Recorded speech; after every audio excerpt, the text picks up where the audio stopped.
Hi, it's Nyasia. Welcome back, or welcome to my podcast of being real, raw, and unfiltered, where we get down to the nitty gritty and talk about the shit that y'all don't want to talk about, the shit that we sweep under the surface. Cause it's never nothing surface level with the queen. It's cold as fuck. I hate the cold. I hate the cold. But we just gonna make this topic real smooth, real short. We ain't really gonna do too much today. Today, I want to talk about how this might be this might be a little call out for my females, no shade, but we're gonna talk about how we don't talk about how independence or being overly independent can a lot of the times just be us being in survival mode. Now, let me break it down to you. Let me explain.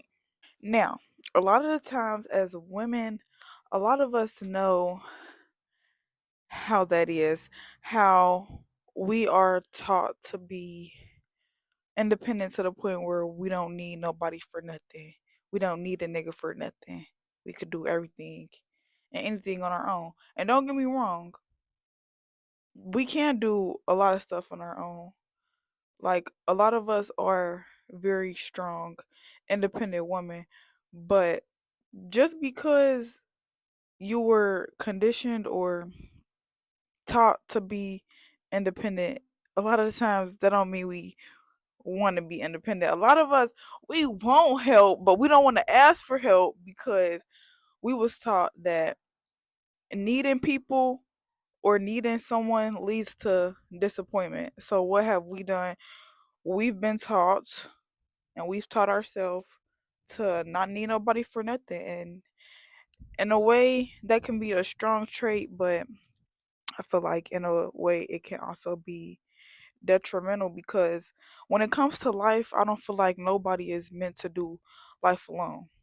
And I did see this post the other day by one of my mutuals, basically girls reposting a post saying like I don't give a fuck when it comes to a nigga. I wouldn't accept a piece of gum.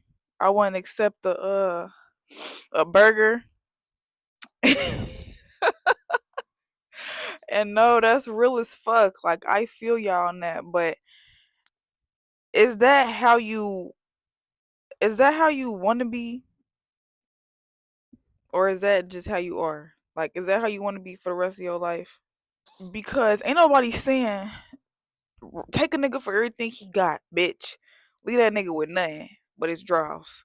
Ain't nobody saying that.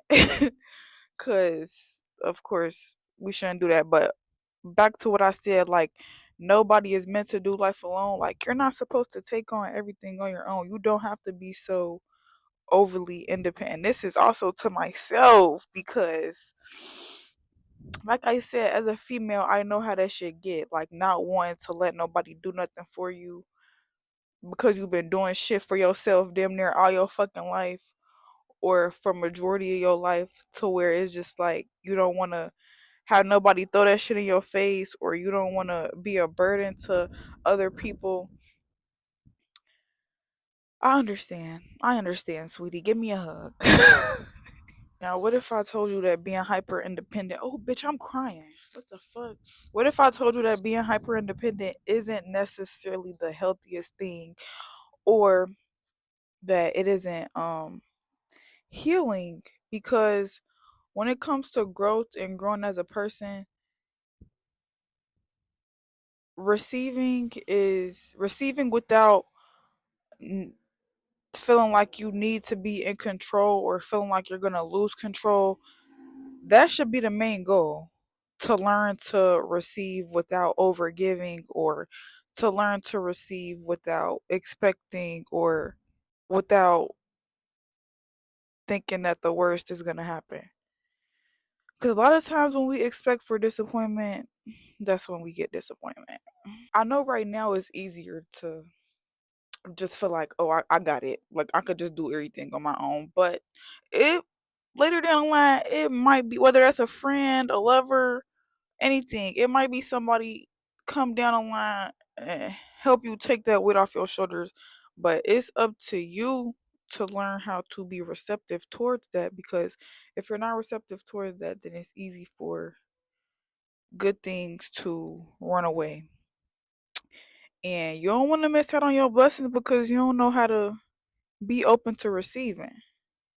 Miss, I got it. Miss, I can do everything on my own. Being independent isn't a bad thing, but being hyper independent to where you're being overly protective of yourself because you're scared of disappointment, that's you trying to be in control, babe. And we're not always in control.